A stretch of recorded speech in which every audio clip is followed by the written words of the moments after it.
And they had average possession width of United. We're like second in the league for possession width. As in, we are the most wide. We have the ball in wide areas most often. We pass it wide. Okay. Like our average lateral pass length was 24.3 metres or something like that. And I went, that is the worst stat It's a brand I new have stat. ever seen in my f***ing life. Hello and welcome to Stretford, Paddock. My name is Joe. This is Off the Bar. That is Jay. That is Steve. And today, we're going to talk about Man United. It's a classic. Do we have to? Yeah, and I want to talk about the system, but not just about how the system plays. It's all very new. Well, that's what I want to do, because I want to zoom out a little bit. I want to 12 talk seconds. about the discourse around the system, because I think that is the thing that we keep sort of bumping into here. I think what the system has been talked about to death, and obviously feel free to mention all that stuff. But I think the fact that every single time we lose a game, the first thing out of everyone's mouth is the system. How is that affecting Amorim? I want to look at how that's affecting the squad, whether that should be the case, whether the way we're talking about United and are talking about how we're losing games is correct, and whether we should be looking at different things other than just can five at the back work. Because we saw it with other managers, you almost know what's going to get them sacked before it does. With Ole, we saw it coming 2 years out. The tactics aren't there, it's just vibes. With Ten Hag, he hasn't got the interpersonal relationships. Even and though he keeps that signing wasn't bad players. accurate. No. It doesn't have to be accurate. Oh, you're saying, so what's the narrative? This is just the political narrative. A narrative starts and the it's very narrative with difficult to Amorim change is that system, five at the back, isn't Manchester United. And whenever we lose, when we win games, obviously it goes away, as it always does. All of these things go away. But when you lose games, that is the conversation at all times. Five at the back, too many centre backs, should have done this, should have done that. And I want to talk about whether that is the real thing we should be worried about and looking at, or whether it's just an easy thing from a country and a fan base that's used to 4-4-2 or 4-3-3 to look at that and fear it. Yeah. So I want to sort of get into that and look at, obviously we've got Crystal Palace coming up, who's almost the perfect team to look at because they're a three at the back system that people don't criticise as much and quite enjoy. But there's a lot of things about it that maybe if it was Man United doing it, either wouldn't be accepted or would it? And that I kind of want to get into that because I do think it's worth chatting about. Liverpool lost like 9 of 12. Yes. Yeah, they're awful. Playing 4-2-3-1. Yes. Right. No further questions? But do you think, though, Steve, just overall, there is an more talk is made of... Thanks for joining us. We'll be back next week. More talk is made of the formation in particular, even over systems. Yeah, because it's new. Than there should be. Yeah. Why do you think that is? Because it's new. Because people are fucking idiots for the most part. You're asking anyone to do more than surface level analysis. They're not gonna. Especially all the people that work for TalkSport or any of the rags. I literally sat behind fucking Custis. Remember that? Right. When Custis was writing his player ratings. One finger typing, by the way, from a professional journalist for what looks like 70 years. One finger typing. The game hadn't started, and he'd done it. And I sat behind. I think I took a photo of it. Me and you were there. I'm sure you took a photo. I think I was like, the state of this. I know. Bruno Fernandes, wasteful, 5. Game's not even started.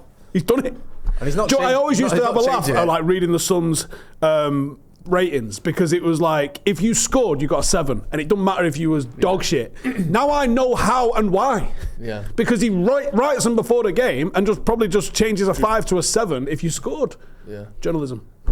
Hashtag don't buy this one. So you want analysis from those people? Yeah, cool. Do you know what it is as well? It's not just the losing matches, right? Everyone loses matches. Fergie lost matches. You know what I mean? It happens. It's because of the seismic nature of some of these results. Like, we have genuinely, and this might sound melodramatic, but bear with me, have two of the worst results in our history this season. Go on. Losing to League 2 Grimsby is as bad as I've seen United be. Genuinely. I know we go, Jamie lost to York City in 1995. We'd won 2 of the last 3 titles then. It wasn't the same. It was like a bad day at the office and we were playing a load of kids. That game, losing to League, when you're only in 2 cup competitions and you ain't really going to win the league, was woeful. Horrific. Almost as bad as a result as I can remember. I read somewhere the other day, and it must be true because I read it on the internet, we've never lost a game at Old Trafford to 10 men before. And we lost to 10 men Everton when they had a man sent off after 13 minutes. That's as bad as it gets in the Premier League, losing to 10 men at Old Trafford. That's never happened before. So it's another seismic result. So I think when people see these results and go, Jesus Christ, we finished 15th last season, we're out of the cups of Grimsby, we're losing at home to 10 man Everton. This can't be all these players are that bad. Surely these players are better than Grimsby. Surely they're better than 10 men of Everton. So what is it then? It must be the system. It must be. And I think there's some truth to the system, might not always work. But also, the system doesn't make players miss easy chances, which we saw the other night. It doesn't make you switch off. It doesn't make you not close down your man. That's just laziness and sometimes just borderline stupidity. So I get why people look to the system because, yeah, Steve's right, there is a bit of laziness there in terms of, it's just an obvious thing to say. But it's also the nature of some of these results makes you think, surely we can't spend 200 million quid and be this bad. Well, go and have a look down the M62 and you'll see someone who spent 400 million quid and even worse than us. So it can happen. People massively overestimate what a manager actually is capable of doing as well. Like if you just say better tactics, then there'll be better players. Yeah. Well, that's something we need to get into as well, the squad depth. Just say better tactics, because I don't want to... No, genuinely, I honestly think people... Genuinely, I think that people think that Pep Guardiola pisses fucking lemonade, right? I think people reckon if he probably took over Paddock FC that he'd probably get them promoted 9 times consecutively without losing a single game. I genuinely think that there's people out there that believe that, not realising that the players at your disposal make a massive impact. And yes, a manager can have a small up or downgrade on players. And a manager can be absolutely the right or the wrong fit for a club. I absolutely believe that. Like, you look at David Moyes, I think he can be successful at Everton, but not Manchester United. It's the same league. Why is it different? Because there's a different expectation within that and a different way that you're going to have to play. I mean, David Moyes wanting to make it difficult when he was Manchester United manager makes people go, you fucking what?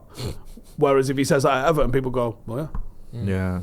I think another thing is, as well, and I do want to come back to the system in particular because I'm not trying to say there is no issues with it or the way it's being implemented. I don't want that to be what we're saying, or what I'm saying at least, because I don't think that's the case. But I think that it's such an easy, we've got this absolute blackness and you've got one torch burning and it's the system. It's so easy to find and see after every game.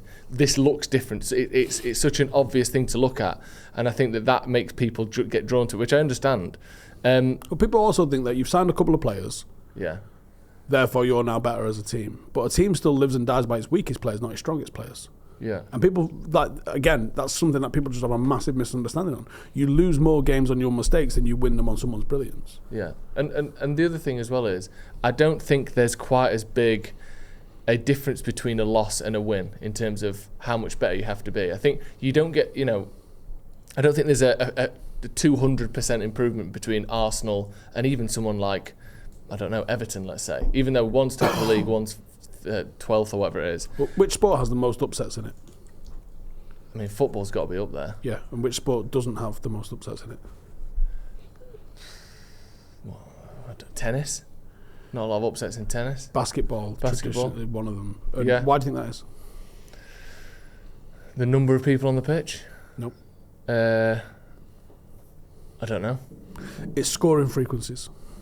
Okay. So if you're 10% better as a basketball team than I am as a basketball team. Yeah.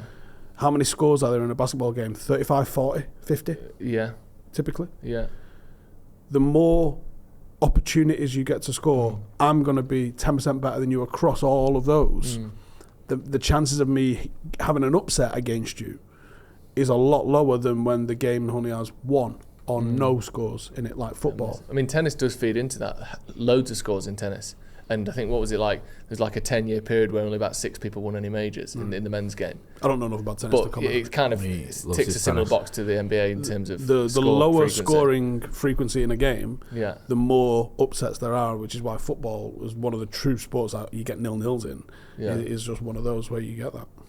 Yeah, and I don't think that, I think there are small tweaks and there are 5% here, 10% there, 15% there.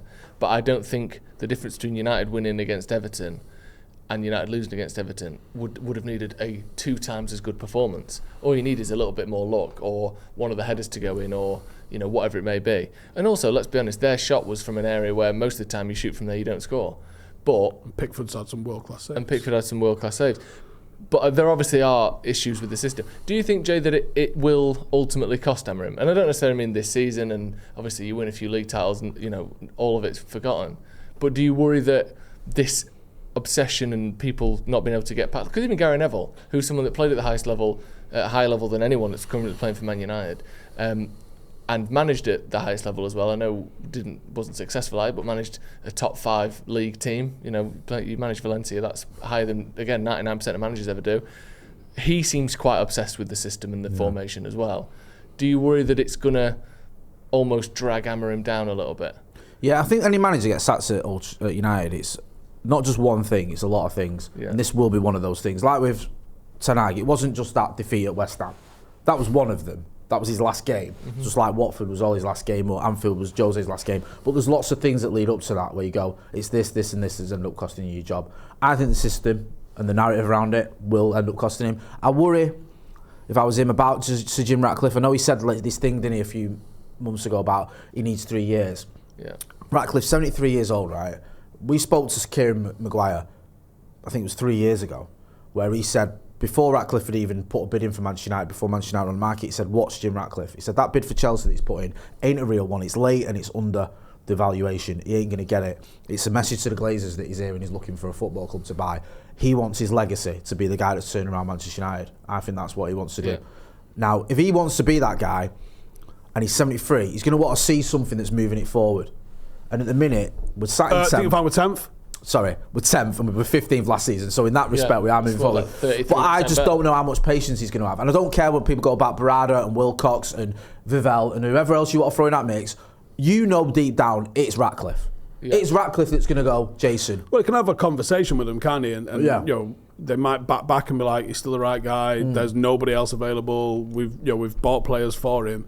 And if he just goes, cool story, nerd, I'm the fucking gaffer. Yeah. They're going to go, or he'll say, well, tell you what, let's keep him and you can go. No, you're right, let's get rid of Amorim. Anyway, I've got a short list of 5. Yeah. So I just wonder, from a sort of almost, not to be sort of, daft, but like a human point of view, how long is he going to wait? Yeah. Do you know what I mean? Is he going to wait forever? And if he strikes me as someone that's probably listening to Gary Neville, probably like that's probably someone he pays attention to. He's a former United captain who he's interacted with, and he's probably going, Gary Neville says it's a system. We're 10th, we were 15th last season. I've given this guy 200 million. It ain't moving forward. Like, I think you said the other week, he needs to finish, I think 7th, I think you said. And I agree with that. I think if he finishes out of the European places this season, I think he's done. You think he'll get the season? I think he'll get the season. I do. Because I was just going to ask you that. You're not implying that Ratcliffe's going to sack him. No. I think in the summer, though, if we finish where we are now, if we end up where we are... There's a scenario where he does. Oh, no, you're right. Yeah. But if we finish where we are now, 10th, he's done. I think he's done. I don't care what Ratcliffe said about 3 years. I think that'll be the end of that. If that's the case, then they want to be drawing up a shortlist and doing interviews now. Yeah. Well... So if they do give him the bullet, it's anyway, Amorim's gone and here's your new manager. Not that Amorim's gone and we're going to start the process of trying to find a new manager right now. I'm sure it will become obvious though, won't it? If we're going to finish 10th, I know that at the minute everything's really close, but there's usually a little bit of a gap between the European teams and the notch below that. We're going to know in March whether this is going to be a final push for Champions League or fucking hell, we're 12th and we might get 10th. That might be I'm sure we've got plenty of time to work through that system. And March might be the time when, if we're still there or thereabouts, might be the time where... Another international break.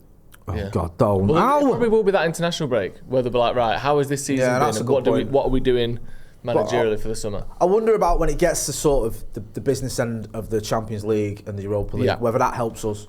Because at the minute, City, I know they got beat, but they changed their entire team the other day, didn't they? Yeah. Like, teams are still messing about in the Champions League at this stage and getting away with it. If you're getting into the knockout stages, you're playing your strongest team, that's probably affecting you in the league. That might be a time when United, in theory, can take advantage of it.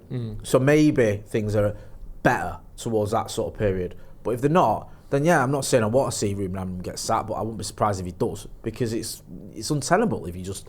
your improvement is moving from 15th to 10th. That's not enough. No.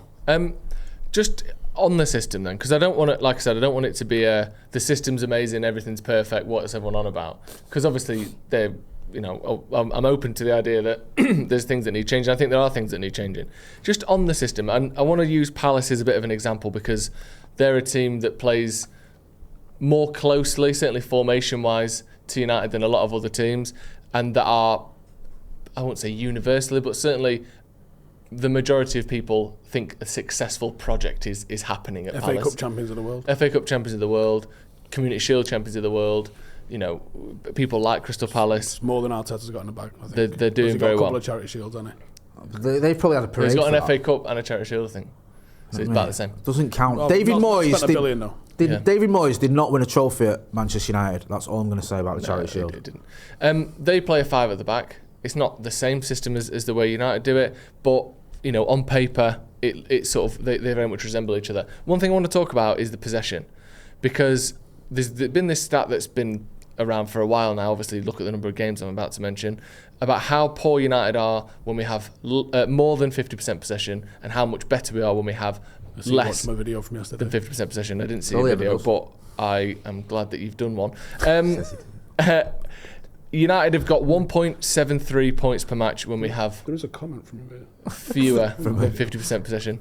Sorry, you didn't do that video before this stat came out, though, surely? No, I used that stat. Yeah, exactly. So I just said I made a video Same source material. Go and it. watch Steve's video. I'm sure it's great. So when we have less than 50% possession, we get 1.73 points per game. That's a bit interesting stat, Joe.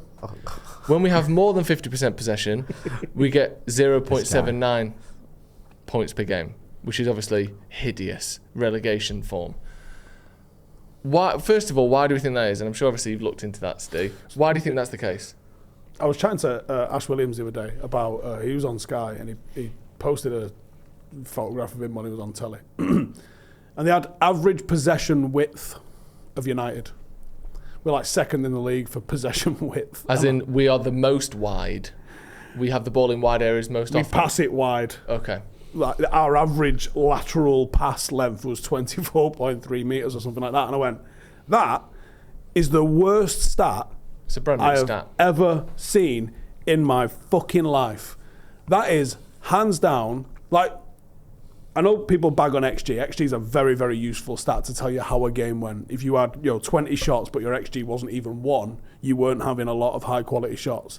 If you had 4 shots but your XG was 2, you was having extremely high quality shots. It doesn't tell you like who should have won a game. It can just tell you the value of your shots versus the opposition's, and that can tell you a lot about how a game should have gone. It's an excellent stat. It's not a prediction, which is the problem with it, because the expected part of it makes people confused. But it's an excellent way to analyse football as a stat. It has way more correlation to a result than possession, obviously. Yeah. It has way more correlation to the pure number of shots. It's a fantastic stat. The average width of possession tells you fuck all.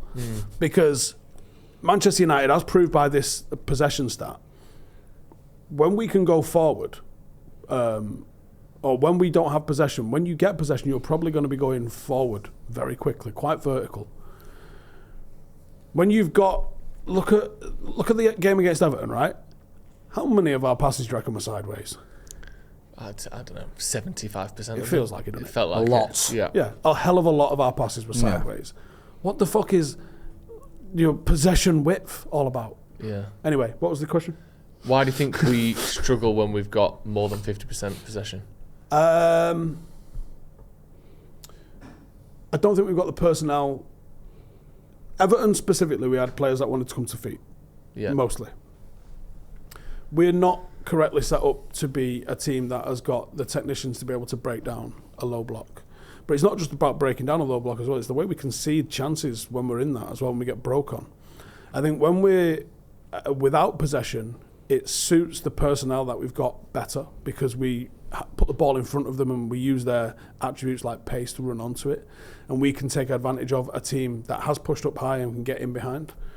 I think that suits us fantastically well. I think some of the players that we've got, like Dorgu, I think in a defensive situation can have quite a lot of uses. I think in the system where he's going to be in possession a hell of a lot, it's not his game. But it's not just persisting under this one. Ole saw this, and maybe Ten Hag saw this a little bit in the middle. As well, yeah. But like massively, Ole saw this as well, that actually we are a team that just suits springing off the back foot, and I don't mind playing off the back foot. I think winning's the most important thing, not what your possession score is. Who gives a fuck? Leicester won a league without the ball. But do you think people would accept that, Jay? I'm just United decided to be, we're just going to buy into the fact that we're going to have 45% possession. Do Arsenal fans, after the way they struck their dicks stupid over the fact that they played beautiful football when they weren't winning anything under Wenger, now they look like a fucking absolute carbon copy of Stoke? Do you think they give a shit if it wins them the league this year? No, but obviously, if it wins you the league, that's the no one cares how you win a league at any point. It's if you're waiting to go from 15th to 9th to 6th to 4th to 3rd to 3rd to 2nd to 1st. And how many managers do you have to go through because we didn't control games and we finished 6th? That would be my worry. If you can guarantee winning a league, I think obviously everything's fine. But for right now, how do we get there? If we're winning football matches, that's the main thing. He needs more wins, Amorim. Forget the let's worry about possession-based football or anything like that. You need to start winning football matches regularly, because it took him a year to get back-to-back Premier League wins. Yeah. We get a few Premier League wins.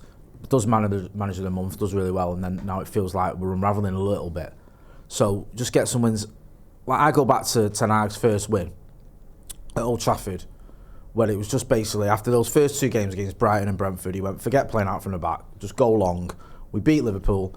I did not leave Old Trafford going, well, we won, but it doesn't really count because we didn't really play out the back. So it's not that kind of victory. I didn't give a toss. It was mint. We'd won.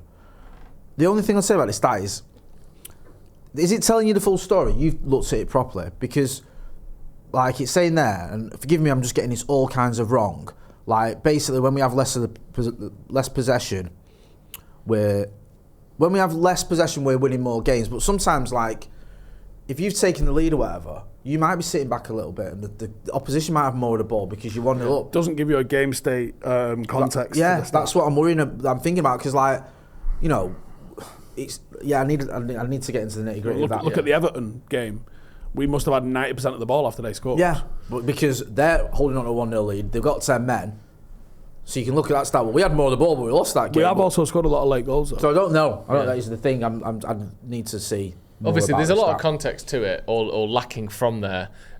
For instance, United, like you said, United have been in the lead a lot, so we've had less possession. But then also, does it imply that when United need to get the ball and keep the ball, we can't do it? So when we go ahead, we then give away possession. Yeah. In an ideal world, you'd go 1-0 up and still have possession, maybe. Or is that not an ideal world? Because this is what I'm look at the teams about. At the top in terms of possession. It's Liverpool 1, Chelsea 2, Arsenal 3, City 4, Villa 5. Sorry. Liverpool 1. Liverpool number 1. Well, that's fucking low. So that's obviously, Liverpool are the outlier there, and they're going through all sorts of shit. But they are the champions. So there is some suggestion that that their style of play converts to wins, and those other 4 of the top 5 are literally the top 4. So at the moment, football seems to be the best teams play with more possession. Right. And that, I think, is the disconnect again. Whether it would be a mental thing, whether it be a political thing, I think we'd struggle to try to improve over a number of years whilst consistently having to have less than 50% possession in order to win games. Because United actually this season is 52.2, which is the 8th most. But again, as we see from the start, 1.73 points when we have fewer or less than, and 0.79 when we have more than. That, obviously, there's a disconnect there. Now, it is worth pointing out that Crystal Palace, a team that we're playing at the weekend, who play 5 at the back, have got the 3rd lowest possession of anyone in the league, 42.7%. Only Brentford and Burnley have less possession than them. Maybe that ties in a little bit what Steve was saying about Moyes with Everton. Like, if you're a Palace fan, do you give a shit if you've got less possession, if you're sitting in 5th? Have they ever won anything before May? No. Like, you're living a dream. You're in Europe, you've just won a trophy, and that's not me patting them on the head. Let's be real. They are. Yeah. Like, so you're not going to be going, oh, Glasnow's doing a good job, but 42.7% possession is a disgrace, he needs to go. You're not going to be asked. You're winning games and you're winning trophies, and you're probably buzzing. The best manager ever. Yeah. Whereas at United, there might be a little bit more scrutiny and expectation. You might have more people going, come on, this isn't what we should be doing. We shouldn't be surrendering possession to, I don't know, Burnley or whatever at Old Trafford. We should be dominating the game in terms of keeping hold of the ball. I don't know.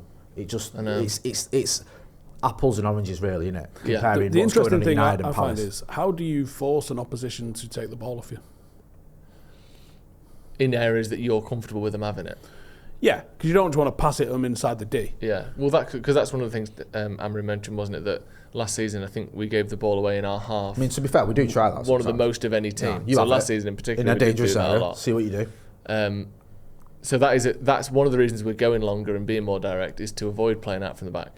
But it's mad that we keep having to do this. Like, I'm not blaming it on him, because I think from the team that sort of Solskjaer played to now, we've mentioned that multiple managers have had to go, these can't pass out properly, these can't keep the ball, let's go direct, be a bit more counter-attacking, whatever. It's only really Luke Shaw and Bruno that are kind of still here. And I know Bruno is a very get it, give it, so maybe you can put a bit of it on him, but there's still 10 other players that are feeding into this. I guess Dallow's another one who's been there through a lot of it. Harry Maguire. But he's playing less and less by the week, or by the season. I just think, I don't know what it is. Do we keep buying the wrong players? Do we keep getting the wrong managers? And again, I'm saying wrong like more possession is better. It doesn't necessarily have to be, but the top teams do tend to keep more possession. They do. And just going back to the playing out from the back thing, most of the top teams have much better keepers at that than we do. Not counting Senna Lamont, because he's just come in. But like De Gea was always a bit dodgy for me playing out. Onana was a disaster, even though that was meant to be his game. Bayern Day, similarly. Like, you look at someone like City when they had Ederson, look at Alisson at Liverpool, even Raya at Arsenal. He's comfortable on the ball. And it's not until now, when you're looking at the goalkeeper, and even he's just going long most of the time, that we've had a keeper that maybe can do that. Because it's been a difficulty for us when your goalkeeper obviously isn't comfortable with it. And he's not been. Like, you saw Onana at Inter, I remember watching him in the Champions League, he looked like he was that guy, didn't he? And even at the beginning when he came to United, he was playing out the back, remember, at the Emirates and stuff. And then it's eventually just went to pot. Yeah. And it just, unless Martinez is playing, he can get him out of trouble, because Martinez can just keep possession like a demon, even when he's got like 3 attackers around him. But unless he's there to sort of help him out, then you're going to struggle unless you've got a better goalkeeper, and hopefully Lemons is that guy. When he was warming up the other day, I was like, the fuck is that? Oh, it's Martinez. Oh my God, it could be. Do you know what? Seriously, if he doesn't swap Luke Shaw for Lisandro Martinez when Martinez is fully fit, he won't sack him. Like, genuinely. That's a fucking that's the ultimate no-brainer for me. I don't give a shit. He's got to get Martinez back to... Yeah, he's got to be fully fit, but it's night and day with them two players. I'm so worried he's going to come out and just not be anywhere near us. Do you remember, like... It might take him 3 months I mean, it took him a while, didn't it, last time? It might even take him till he's had next pre-season to properly look like himself again. Like what Van Dijk did. I know. It took him about 6-7 months to get back to, like, Van Dijk, and that was...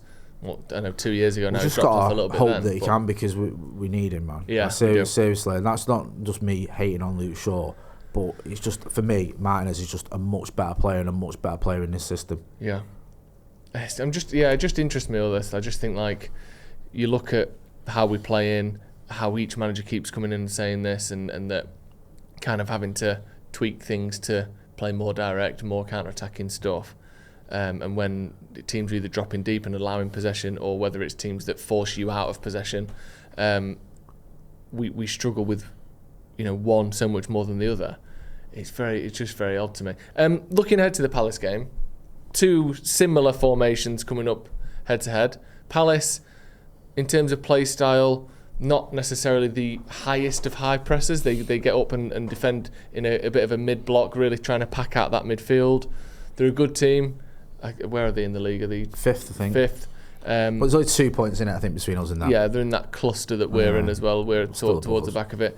But obviously a very good team, Jay. Yeah. Dangerous team.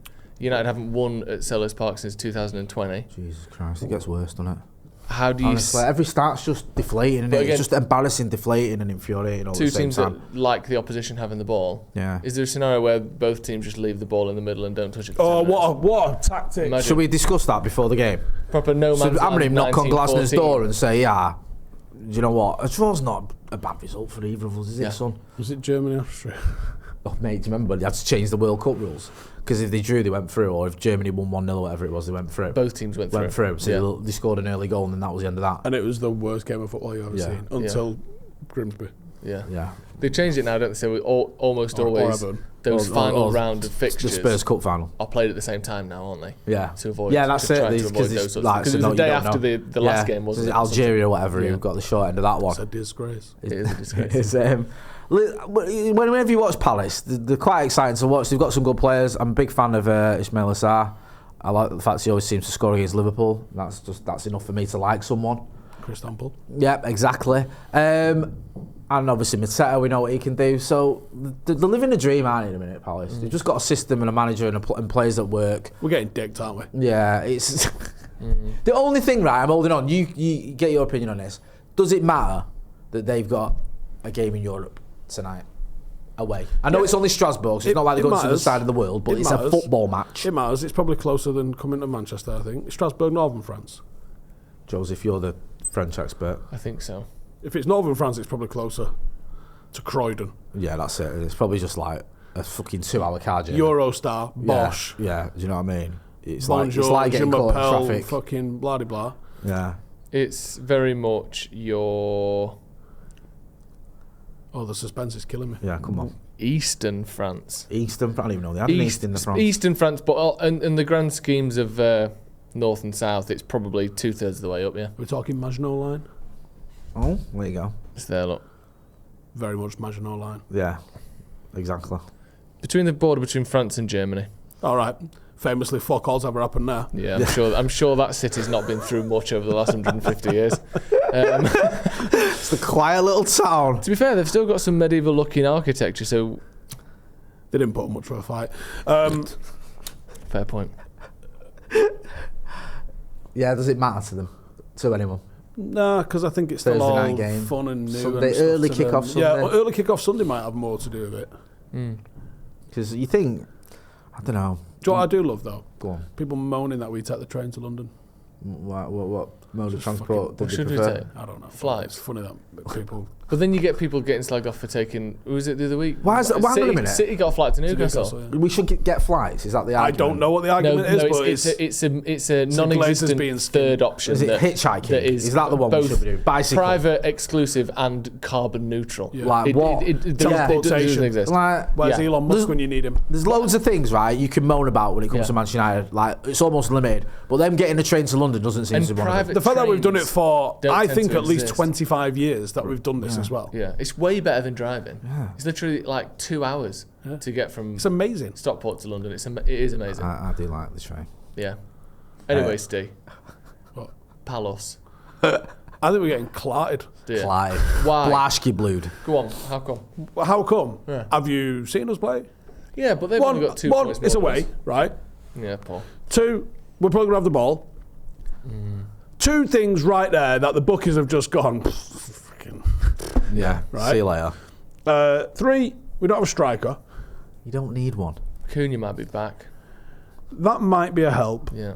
But Should be back. I just don't think we're going to win. No. To be honest, logic dictates we won't. We haven't won there for 5 years. We've finished 15th last season. We're 7th at the minute. Yeah. They've got a good record. They're arguably better than they've ever been. Yeah.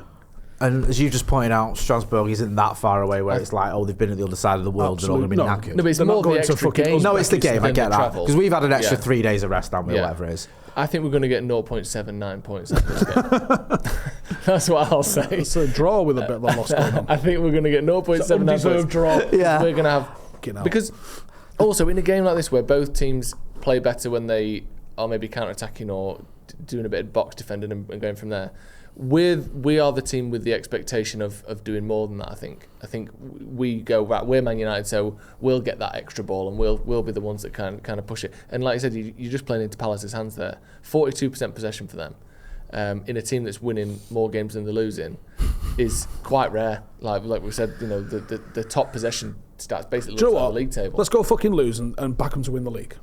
Back Palace to win the league. Yeah. So it's a full Palace assault to the top. It's just, I mean, to be fair to Palace, they don't really get scared of anyone, do they, nowadays? But it's like United have just lost any fear factor we've ever had, haven't we? Yeah. You know, like, you've seen it now to a certain degree with Liverpool, right? People have realised Liverpool are shit and they can beat them. And it's like, the first few games of the season, I think Liverpool got away with it because some teams were still like, these are the champions, they've got Mo Salah, they're really good. Let's be a little bit cagey. Did you see what they said if they hadn't scored those last-minute winners when they had? They'd be on like 10 points at that moment. That's what I mean. It was like, there was still that sort of almost fear factor in that respect. Yeah. And then when it starts unravelling, people go, these aren't any good. Well, let's just get at him. It goes. And United haven't had that for a long time. We certainly haven't got it right now. So Palace are going to go into this game feeling confident, and rightly so.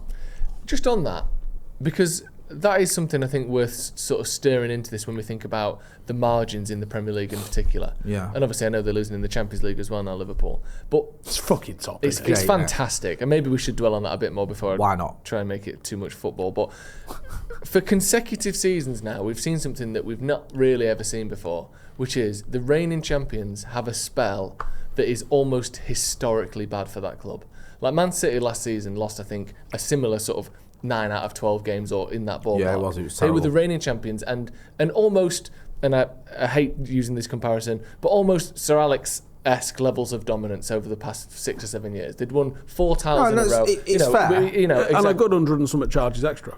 Far more charges extra. Let's not get started on the doctors. Yeah, exactly. But this isn't a team that is used to losing any games, let alone fucking 8 out of 12. Now we've got this year's current reigning champions in Liverpool, who are literally in the middle of a 9 losses in 12 games spell. You don't see that from champions other than Leicester, who just, let's just throw them out because they're just completely different to everyone else. Obviously, something is different about the Premier League now where that is even possible, or that the margins are so fine. I don't know what it is, but does it make people think that therefore the difference between being where United are or being where Chelsea are or whatever to being right toward the top maybe isn't quite as big as you think? Because certainly the distance from being up there to being one of the worst teams in the league seems pretty small. There's a few things happened. Fergie said the hardest title to win is your second one. Yeah. I mean, that's clearly... Liverpool never retained any of the titles, neither did Arsenal. After their Invincibles. Is yours gold? Yours isn't fucking gold. You bought that kettle. Yeah.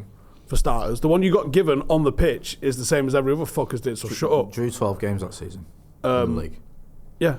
Like, if that was the greatest team ever, do you not fancy retaining it? No? Or winning the Champions League or anything? Yeah. We're not getting knocked out of the cups in Middlesbrough. Yeah, twice. If you take that as that's the true test of a champion, is retaining it. City had won 3 on the bounce, 4 on the bounce, something like that. 4's the record they've done. So you got a lot of players like Jack Grealish that just decided to totally toss it off and celebrate. They also lost Rodri, who is a Ballon d'Or winner, right? You don't need to have a massive dip to that to be a difference in the games, and they didn't finish that far down the table in the grand scheme of things, did they? So I think you can explain City's away. Liverpool's, I was very much hoping when they gave Salah this new fat contract. They was in a situation United was in a while ago. I think United had like 9 players. This is very much fucking Nani and Phil Jones territory. This is a good few years ago, where we had that many players that were coming to the end of their contracts. We panicked and gave everyone a new contract. Whereas what Liverpool have been good at, and what Sir Alex was very, very good at, was moving people on at the right time. On the back of the season Salah had last season, no one would have thought it was the right time to move him on. Hindsight might have told you that it was probably the best thing you could have done. Yeah. If it was move him on. I mean, I saw Jamie Carragher asking if his legs have gone last night, which I didn't think I would ever see. Yeah. I think he's just had his space occupied, where he'd like to do his work. He worked better with a partner that deferred to him in a way, whereas now he's had his position changed. The expectations of what he's been asked to do have altered slightly, and I think that's impacted him in a big way. And if you look at the impact he was having on the team last season in terms of goals and assists, you just take that away, and you do go from where they were to where they are. So, but that kind of goes back to the point before about personnel, doesn't it? Because you mentioned Rodri for City. I know, again, it's not just them. But and then you look at Salah for Liverpool. Again, it's not just him. But, yeah, he was getting basically a goal and assist every week for about 3 months at the start of last season. That can take you from being champions to being relegation form. Liverpool are getting less than a point a game. Who was our top scorer last season? I honestly couldn't actually tell you. If you'd have added, I think United were 20 goals worse than Newcastle. It was Bruno, surely. Yeah. Right, we were 20 goals worse than Newcastle. Okay? Yeah. If you give us 20 goals, we would probably have risen to where Newcastle were in the league, because our goals against were basically the same. Yeah. Within a couple of goals, I think. So that can literally be the difference. If you had a striker that's going to score you a goal every other game, it transforms where you are in the table. You're right, and also let's not forget, defensively they've fallen off a cliff. Who? Liverpool. Like, you're right, Salah's not the player he was. Van Dijk's getting found out. Konate looks like he's won a competition to play for Liverpool. None of the new signings, in the defensive signings in Kirkes and Frimpong have really done what they're meant to do. They lost Trent Alexander-Arnold, which everyone's just ignored. All the scouts were pretending he was shit anyway because he wanted to go to Real Madrid. So we never rated him, even though about 6 months ago you were telling me he's the greatest right back the world's ever seen. Yeah. Like, defensively, they are all over the gaff. Plus, obviously, as Steve's mentioned there, Salah. Plus the fact and they can't talk proper. And they've got new signings who, not just the ones I've mentioned, but Florian Wirtz, I think, is yet to score in England. Alexander Isak just looks like he's just not the player he was at Newcastle. Isn't quite fitting in. Hugo Ekitike, who started off really well, hasn't been as great recently. I know he's had injuries. And I'm not being crass, obviously they lost Diogo Jota, so that's going to affect them. So it's just like almost the stage of everything that can go wrong has done in terms of personnel, in terms of the signings they've made, the players they've lost, and the players that have lost form. It's just been shambolic. And I don't think the only thing that's sort of been relatively okay from what I've seen is the midfield hasn't changed that much. Although they've taken some of Szoboszlai out a lot to put him at right back, which right, well, okay, then that's going to hurt you. Yeah, sorry. But in terms of how they're playing, I think it's similar. But yeah, I just think it's obviously. I'm not trying to say here that because we're losing, it's proof that Amorim is a good coach, and that is a way to. It's called deflecting, and it's fine. But I'm not saying that. But what I'm saying is, you can very much have good coaches that go through not just 2 draws and a loss in your last 5, which is what it used to be for the champions. Was a bad run of form. To like, Cardiff in England in the Premier League kind of bad form, and Pep didn't stop being who he is. Slot, I guess, maybe he's got a lot more to prove than Pep has, but he didn't stop being the manager that won them the league last season, or was there when they won the league last season, and yet all of a sudden they become, one of the worst teams in the league for a decent chunk of time as well. 12 games isn't nothing. That's, more than a quarter of a season. You're pushing a third of a season there. So it is a big thing that can happen and that it keeps happening, especially with the Premier League now. Again, have they lost this season 16 games? Must be thereabouts, isn't it? They've lost 6 in the league. I think this year they have. 2025. They've lost like 18, 19 games. Sorry, yeah. But losing at home to PSV is fucking 4-1. Getting battered at home to PSV is incredible. Honestly, that's not like a team that, let's be real, PSV aren't going to win the Champions League. Here's a question for you, Steve. If Real Madrid sacked Xabi Alonso tomorrow, how long does Slot last? Oh. Because that could very much be on the cards. That might be the Mourinho hanging over your shoulder that Louis van Gaal had. Massively. I mean, he's the best midfielder they've ever had, for starters. Yeah. They're all probably old enough to remember him in a red shirt. He's had success, obviously, at Leverkusen. Real Madrid, I know they've got some good players, but it's a bit nutty, innit? People kind of go... Nutty? Like fucking squirrel shit, Jay. Fucking hell. People go... That almost doesn't count. Yeah, it's like it's like everyone that marries Elon Musk and goes, "I can change him." Yeah, you can't. No, it just fucking is what it is, and you have to like, be. People that give you guy. a pass for that one. It's like being a United manager. Yeah, that's why Real Madrid typically you don't look back at them and go, "Everyone copied their tactics," because their tactic is have the best team in the world and let them go. Get out of the way. Yeah, which is why they've. Come on, Salati going. You got to go. Yeah, fancy. But it's one of the reasons why they've won as many Champions Leagues in the last decade is they have league titles, because they are amazing in moments and at winning big games and stuff. Works in cups, which is fantastic in cups. But across a 38-game season, everyone throwing their arms around and not tracking back can catch you out occasionally. So, and then you bring Alonso in there, who's very much a system manager. It'd be exhausting, wouldn't it? It would be so exhausting. I mean, imagine as well, like the I'd get over it for all them Champions Leagues. You would, wouldn't you? Yeah, well, they've won 13 now, 14. Nearly as many as we've won league titles and we dominated English football. Think about that. It's insane. Think about that. So and it only started in the 50s. But they did get a 5-0 head start on everyone, didn't they? They did. It was basically... Yeah. I can't say what I want to say without getting cancelled. Yeah, the last few years has been, like, or last 10 years, whatever, it's been insane. Insane. Like, to keep winning the way they have done, against some good teams as well, like, teams you go... Yeah. Most seasons, you go into the season, you go, Real Madrid ain't got the best team in the world. There's other teams that you think could do it. Yeah, but they never did. That tune. Well, they won, like, 6 in 12 years or something. Because Ronaldo won 5, and then they won one the year before last. So that's it's incredible. Thank God they have done as well, because they've beaten the Scousers twice. So Xabi Alonso gets sacked from there. How long does Slot last? Till Sunday. Honestly, but Alonso's in this weekend. Honestly, Alonso's got fucking Duolingo, so he can speak to them all again. Yeah. He gets in a car from the Bernabeu after he's... Alright, lads, how are we? Straight on a plane, lands at King John Lennon Airport, and then he's straight to Anfield to sign a contract. They probably pass each other in the corridor, him and Slot.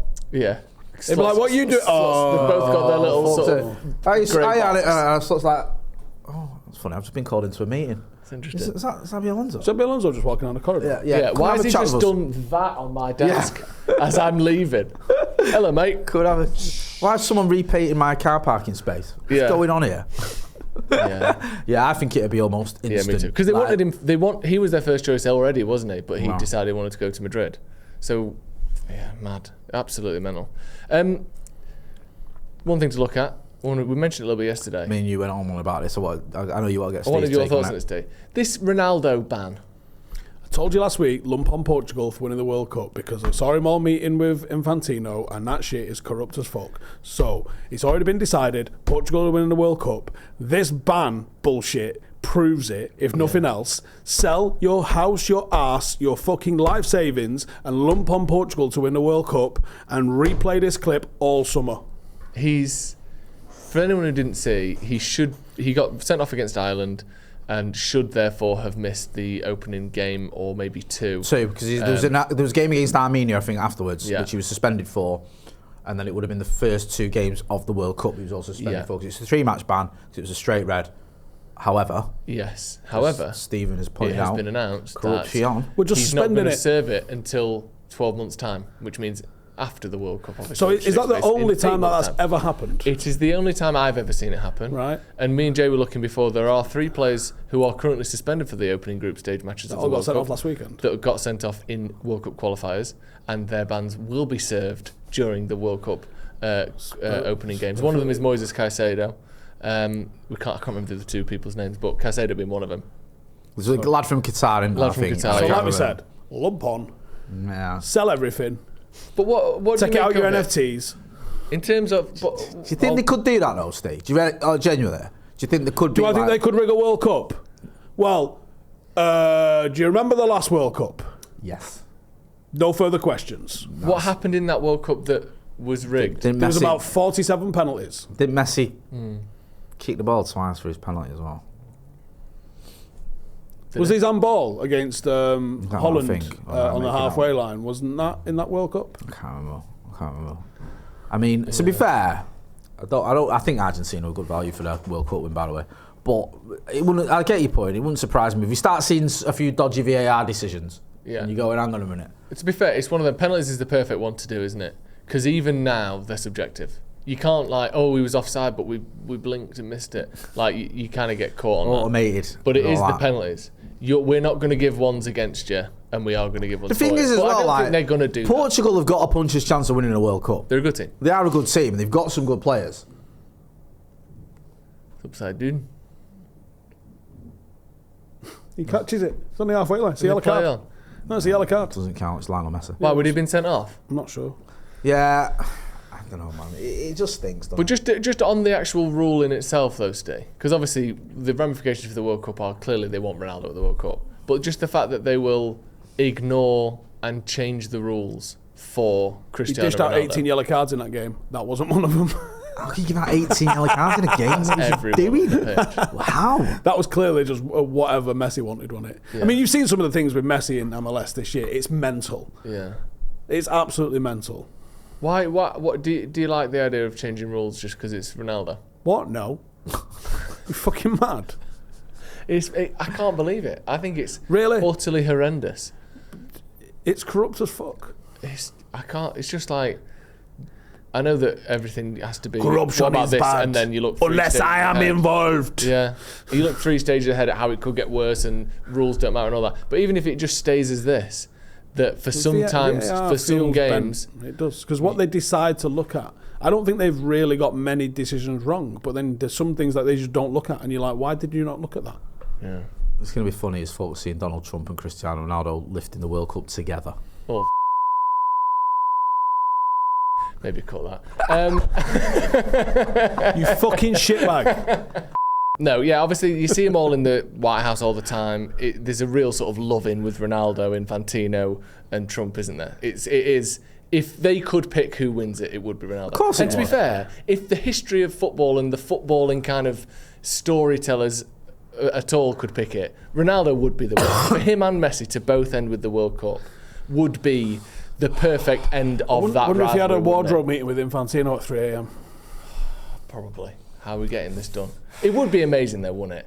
They both, like Ronaldo has more goals, but Messi has more assists. Ronaldo's this kind of ruthless, just killer. Messi's this kind of creative dancer. They both have the Champions League, they both have the leagues, they both have a World Cup. Would be pretty amazing, wouldn't it? Or you could just let sport play out as it's fucking meant to. I'm not saying How about rig that for it. an idea? I'm not saying rig it. I'm saying if that is how it played out, that but then would you be have great. to start looking into how Barcelona won some of their fucking Champions Leagues, because honestly, it is insane. Mate. There's a whole compilation of Barcelona Real Madrid matches where you just go, Do you not remember what the fuck is this? 2009 against Chelsea in the semi? Yeah, it's Yeah, a disgrace. That cost us a Champions League. Then there was the one where Van Persie at the Nou Camp gets the red card. Sent off for kicking the ball away. Kicking for shooting. Yeah, Like, I've never seen that before in or the motion since. of shooting when the whistle blows. Yeah, and they send him off. Like, it's ridiculous. So, look, I don't hate on Ronaldo. It's Corrupt. Just, it's As a weird fuck. feeling with him because We know he's fucking corrupt. what he's done at United is mint, obviously. Yeah. But it's just been tainted a little bit. With some of Look at the shenanigans, and I fucking don't really care Dr. whether it's World Fuentes Cup. shit. If I have to fucking disclose my clients, Spain will be given a World Cup back and Barcelona will be given a Champions League back. That sounds horrendous. Burn it. Fucking hell, man. Like, let's not Yeah, do we that. don't want to do that. Whoa, Get rid of all that We're here evidence. for justice in cycling, not Yeah. anything else. Never mind about football. That's, In cycling, that's where the that's not people are important. basically just amateurs that do it. Yeah. Whereas football, the biggest game in the world. We can't People are really insane have if they that don't fall think to its there's knees. absolutely drugged off their tits in football, and if there's not like corruption going on. Look at go and watch fucking Icarus and see what happened at the Sochi Olympics, and they even mention in that football. And actually look at the Russia World Cup. Oh, who was running the most? Oh, it was Russia. That's interesting. That doctor in Icarus is mint, isn't he? He does not give a fuck. Well, I love the fact that he didn't wear a shirt for the entire thing. As I well. know. He just tells you everything you need to know. I need to He's watch that like, again. And what? So good. It's really Oh, good, isn't it? really? Your watch list is Now, I've got some good stuff on there that you wouldn't have. Go on. Have you ever seen The Hunt? Great film about a bloke that gets accused of being a nonce. Is he or isn't he? You'll only find out by watching it. Fantastic. That's up there with, you know. That was your film that you came out with to shut him up. And it did though, didn't it? Silent ever since. And that's a great place to wrap it up. Steve stunned by my... I sent Jay something yesterday, which someone had a theory, which is why the 80s was so good. Yeah, go on. You can share this with the group. Everyone was on cocaine. Everybody. Like the producers were on cocaine, the writers were on cocaine, the actors were on cocaine, the stuntmen were on cocaine, the props guys were on Some cocaine. of the props were on cocaine. Yeah, Some the of the props props were were literally cocaine. dipped in cocaine. Yeah. Like it was just sniff central. Because that's when it first became like normal people can get this and it's widespread and it's somewhat affordable if you've got like Hollywood money. Yeah, and let's just fucking make films based on it. Did that sentence even make sense to you? Yeah. It's somewhat affordable if you've got Hollywood money. Yeah. Well, before that, you couldn't. It wasn't available to the masses. Was you delivering a budget this week by any chance? Political. With fucking wibble like that. Yeah. Yeah, so basically everyone was off their nut, and ultimately it created great art. And maybe that's what we need to go back to. Everyone's too off their tits on picky bits from M&S and matcha tea and doing fucking yoga and High rocks. journaling and maybe high rocks. And we need to go back to just getting schnizzled off your nut. Yeah. And we'll make better films. There you go. I think that's. You can see the different art that's made on different drugs and how it looks and how different it is. Maybe that's what Amorim needs. Cocaine. He comes in visibly coked off his tits. Just sniffed out his head. Yeah. Right, lads, we're going to 8 up front tonight. We're going 9-1. In the interest of science. Yeah. Speaking of which, Kevin Keegan. Go on. I'm not. What, from The Bodyguard? I'm not casting aspersions. What? Oh, Kevin Costner. Carry on. I'm not casting ignore him when he aspersions. says things But I like reckon some of his football in the 90s might have been influenced. By Snizzle. I didn't say that. Said influenced. Stitches up there, Maybe by books or something. Yeah. But it weren't by tactical books. I'll say that for free. It was one of them though, wasn't it? It worked for a bit. Yeah, until it didn't. I mean, you say work for a bit. He also was like, it worked for like 7 months. That reeks of cocaine. Cocaine works until it doesn't. That's a good point. So you like, they spent loads of dough. They just went absolutely bonkers. They bought an actual Colombian. Like, interesting. I don't know what the implication is there, but I think this is a good place to leave it. Maybe we need every manager does a pound of BAM and we get exciting Premier League football back again. Yeah. And that's where we end the show. Imagine the dugout fights as well. Although I was going to say, can you imagine? Pep literally tried to bite the ear off a cameraman the other day. What the fuck would he be like if he was off his head? Funny. He's not funny at the moment. He'd be arrested. He's fucking instantly. annoying. Yeah. He'd be arrested instantly. Funny. Right. Like I said. Right. Yeah. Who is the best one?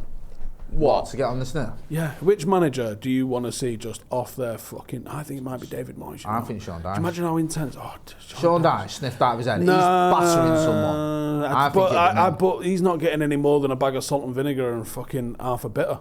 So... No, but if you gave him a bit of that, I think he'd be good box office. I think Unai Emery just takes over the whole Premier League. He so fits the character of just... He could just...